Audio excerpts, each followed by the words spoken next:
Supreme ಕೋರ್ಟಿನ CJ Gavai ಸಾಹೇಬರ ಮೇಲೆ ಏನು ರಾಕೇಶ್ ಕಿಶೋರ್ ಅಂತ ವ್ಯಕ್ತಿ ದಾಳಿಯನ್ನು ನಡೆಸಿದ್ದೇನೆ, ಅದನ್ನ ತೀವ್ರವಾಗಿ ನಾನು ಖಂಡಿಸ್ತೇನೆ.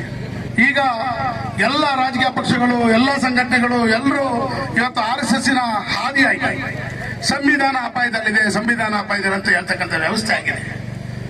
ಹಾಗಾದ್ರೆ ಬಾಬಾ ಸಾಹೇಬ್ ಅಂಬೇಡ್ಕರ್ ಅವರು ಸಂವಿಧಾನವನ್ನ ಬರೆದು ಅರ್ಪಿಸಿದಂತಹ ಸಂದರ್ಭದಲ್ಲಿ ಬಾಬಾ ಸಾಹೇಬ್ ಅಂಬೇಡ್ಕರ್ ಅವರು ಒಂದು ಮಾತನ್ನು ಹೇಳ್ತಾರೆ, ನಾನು ಸಂವಿಧಾನವನ್ನ ಬರೆದು ಕಷ್ಟಪಟ್ಟು ಬರೆದು ಸಂವಿಧಾನವನ್ನು ಅರ್ಪಿಸ್ತಿದ್ದೇನೆ, ಆದ್ರೆ ಈ ಸಂವಿಧಾನ ಜಾರಿ ಆಗುತ್ತೆ ಅಂತ ಹೇಳಿ ನನಗೆ ನಂಬಿಕೆ ಇಲ್ಲ ಅಂತ ಹೇಳಿ. ಈ ಸಂವಿಧಾನ ಜಾರಿ ಆದ್ರೆ 20 ವರ್ಷದಲ್ಲಿ ಬಡತನ ಇರೋದಿಲ್ಲ, ಅಸ್ಪೃಶ್ಯತೆ ಇರೋದಿಲ್ಲ, ಹೆಣ್ಮಕ್ಳ ಮೇಲೆ ದಬ್ಬಾಳಿಕೆ ಇರೋದಿಲ್ಲ, ಅದೆಲ್ಲ ನಿಲ್ತದೆ. ಆದ್ರೆ ಸಂವಿಧಾನ ಜಾರಿ ಆಗ್ತಕ್ಕಂಥ ಜಾಗದಲ್ಲಿ ಕೂತಿರ್ತಕ್ಕಂಥ ವ್ಯಕ್ತಿಗಳಂತ ಹೇಳಿದ್ರೆ ಇವತ್ತಿನ ಬಿಜೆಪಿ ಅಲ್ಲ, ಅವತ್ತು 7 ಅಡ್ರೆಸ್ ಇರಲಿಲ್ಲ ಬಿಜೆಪಿ. 1950ರಲ್ಲಿ ಬಿಜೆಪಿ ಇರಲಿಲ್ಲ. ಅವತ್ತಿನ RSS ಸಾಕಿದಂತ ಗಾಂಧಿ ಕುಟುಂಬ ಇತ್ತು ಅವತ್ತು. ಆದ್ರೂ ಕೂಡ ಕಾಶ್ಮೀರಿಯ ಬ್ರಾಹ್ಮಣರು ಆ ಹಿಡಿತದಲ್ಲಿರ್ತಕ್ಕಂಥ ಅಧಿಕಾರವನ್ನ ಅನುಭವಿಸ್ತಾ ಇದ್ರು. ಆದ್ರೂ ಕೂಡ ಬಾಬಾ ಸಾಹೇಬರಿಗೆ ನಂಬಿಕೆ ಇರಲಿಲ್ಲ. ಆದ್ರೊಂದು ನಂಬಿಕೆ ಇತ್ತು.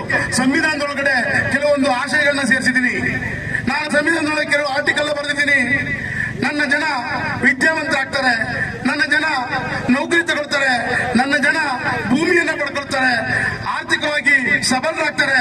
ಈ ಸಂವಿಧಾನಕ್ಕೆ ಏನಾದ್ರು ಅಪಾಯ ಬಂದ್ರೆ ಈ ಜನ ಎದ್ದು ಹೋರಾಟವನ್ನ ಮಾಡ್ತಕ್ಕಂಥ ಒಂದು ಸಮುದಾಯ ಇಲ್ಲಿ ಆಗ್ತದೆ ಅಂತೇಳಿ. ಆದ್ರೆ ನಡೀತಿರ್ತಕ್ಕಂಥದ್ದೇನು, ಈ ಸಂವಿಧಾನ ಭಾರತ ದೇಶದ ಪ್ರಜಾಪ್ರಭುತ್ವದಲ್ಲಿ ಸಂವಿಧಾನ ಉಳಿಬೇಕಾದ್ರೆ, ಸಂವಿಧಾನ ಜಾರಿಯಾಗಬೇಕಾದ್ರೆ ಇಷ್ಟೆಲ್ಲ ಕಾರಣಕರ್ತ ರಾಕೇಶ್ನಿಗಿರ್ತಕ್ಕಂಥ ಶಕ್ತಿ ಏನಂತಂದ್ರೆ ಅವ್ರದೇ RSS ಪೋಷಕರಂತ ಬಿಜೆಪಿ ಸರ್ಕಾರ ಅಧಿಕಾರದಲ್ಲಿದೆ. ಬಿಜೆಪಿ ಸರ್ಕಾರದ ಪ್ರಧಾನಮಂತ್ರಿ ಮೋದಿ ಅಧಿಕಾರದಲ್ಲಿದ್ದಾರೆ, ಬಿಜೆಪಿಯ ಅಮಿತ್ ಶಾ ಅಧಿಕಾರದಲ್ಲಿದ್ದಾರೆ. ಆ ಕಾರಣಕ್ಕಾಗಿ RSS ಏಜೆಂಟ್ ರಾಕೇಶ್ ಕುಮಾರ್ ಅವರಿಗೆ ಶಕ್ತಿ ಬಂದಿದೆ.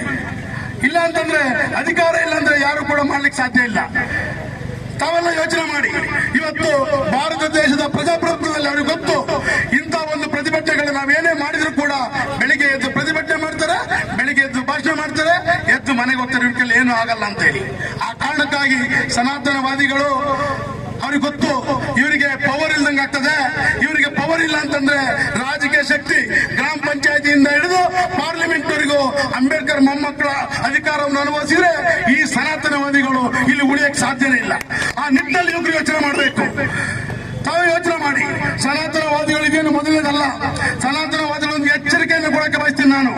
ಏನಂತಂದ್ರೆ ತಾವು ಒಂದು ಪ್ರಕರಣ ದೇವರ ಪ್ರಕರಣವನ್ನ ಇಷ್ಟೊಂದು ದೊಡ್ಡ ಮಟ್ಟದಾಗಿ ಸನಾತನವಾದಿ ರಾಕೇಶ್ ಕಿಶೋರ್ನಿಗೆ ಸಿಟ್ಟು ಬಂದ್ರಲ್ಲ, ನಾವು ಸಾವಿರಾರು ವರ್ಷಗಳಿಂದ ಶೋಷಣೆ ದಬ್ಬಾಳಿಕೆ ಒಳಪಟ್ಟಿದ್ವಲ್ಲ, ನಮಗೆ ಒಂದು ದಿನ ಅವಕಾಶ ಕೊಟ್ರೆ ಈ RSS ಈ ಸನಾತನವಾದಿಗಳು ಉಳಿತಾರ ಈ ದೇಶದಲ್ಲಿ ಪುಡಿ ಆಗ್ತಾರೆ.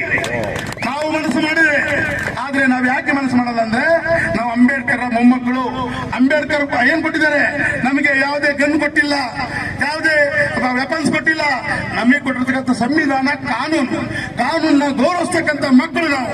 ಆ ಕಾರಣಕ್ಕಾಗಿ ನಾವು ಕಾನೂನಿನೊಳಗಡೆ ನಾವು ನ್ಯಾಯ ಪಡಿತೇವೆ ಹೊರತು ನಾವು ಯಾವುದೇ ಕಾರಣಕ್ಕೂ ಹೋರಾಟದಿಂದ ಬೀದಿಗಿಳಿದು ನಿಮ್ಮನ್ನ ಪ್ರತಿಭಟನೆ ಮಾಡಿದ್ರು ಕೂಡ ಒಂದಲ್ಲ ಒಂದು ದಿನ ನಮಗೆ ಸಂವಿಧಾನಕ್ಕೆ ಆಪತ್ತು ಬಂದ್ರೆ ನಾವು ಇಡೀ ದೇಶದಲ್ಲಿ ನಿಮ್ಮನ್ನ ಈ ದೇಶದಿಂದ ಎಲ್ಲಿಂದ ಬಂದಿದ್ರೆ ವಾಪಸ್ ಅಲ್ಲಿಗೆ ಓಡಿಸ್ತಕ್ಕಂಥ ಕೆಲಸ ಈ ದೇಶದಲ್ಲಿ ಆಗ್ತದೆ.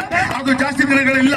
ಆ ಕಾರಣಕ್ಕಾಗಿ ತಾವೆಲ್ಲ ಹುಡುಗಣ್ಣ ಒಂದು ಮಾತು ಹೇಳಿದ್ರು, ದೇಶದಲ್ಲಿ ಏನ್ ಬೇಕಾದ್ರೂ ಆಗ್ಬಹುದು, ಆದ್ರೆ ಮೂಡಿಗೆರೆ ತಾಲೂಕಿನಲ್ಲಿ ಪ್ರತಿಭಟನೆ ಯಾವುದೇ ಜನಾಂಗ ಅಲ್ಪಸಂಖ್ಯಾತರಿರ್ಬೋದು, ಯಾವುದೇ ಹಿಂದುಳಿದ ವರ್ಗ ಇರ್ಬೋದು, ಇಲ್ಲಿರ್ತಕ್ಕಂಥ SC/ST ಗಳಿರ್ಬೋದು, ಯಾವತ್ತಾದ್ರೂ ಅನ್ಯಾಯ ಆಯ್ತು ಅಂತಂದ್ರೆ ಇಲ್ಲಿ ಎಲ್ಲರೂ ಕೂಡ ಒಗ್ಗಟ್ಟಾಗಿ ಕರೆ ಕೊಟ್ಟು ಈ ತಾಲೂಕಿನಲ್ಲಿ ಏನು ಅನ್ಯಾಯ ದಬ್ಬಳಿಕೆ ಆಗ್ತಕ್ಕಂಥ ಕೆಲಸವನ್ನ ನಿಲ್ಲಿಸ್ತೀವಿ. ಏನು ಇವತ್ತು ಇಷ್ಟೆಲ್ಲ ಪ್ರಕರಣ ಆದ್ರೂ ದೇಶ ತುಂಬಾ ಒಬ್ಬ SC/ST ಗೆದ್ದಿರ್ತಕ್ಕಂಥ ಒಬ್ಬ MLA ಒಬ್ಬ MP ಗಳು ಒಂದು ಚಕಾರವನ್ನು ಎತ್ತನೆ ಆ ಒಂದು ರಾಜೀನಾಮೆ ಕೊಡ್ತಕ್ಕಂಥ ಕೆಲಸವನ್ನ ಯಾರು ಕೂಡ ಮಾಡ್ತಾ ಇಲ್ಲ. ಅವರು ಒಂದು ಸ್ವಲ್ಪ ಯೋಚನೆ ಮಾಡಿ ನೋಡ್ಲಿ. ರಿಸರ್ವ್ ಕಾನ್ಫರೆನ್ಸ್ ನೀವು ಗೆಲ್ಲಕ್ಕೆ ತಾಕತ್ತಿದ್ರೆ ಈಗ ಬೇಡ, ಹೊರಗಡೆ ಹೋಗಿ ಗೆದ್ದು ತೋರಿಸಿ ನೀವು ಜನರಲ್ ಕಾನ್ಫರೆನ್ಸಿನಲ್ಲಿ. ಒಂದು ನಮ್ಮ ಜನರಿಗೆ ಸಂವಿಧಾನಕ್ಕೆ ಅಪಾಯ ಬಂದಿದೆ ಅಂದ್ರೆ ನೀವೇನಕ್ಕಿರೋದು? ರಾಜೀನಾಮೆ ಕೊಟ್ಟು ಹೊರಗಡೆ ಬರ್ಬೇಕು ನೀವು. RSS ಚಡ್ಡಿ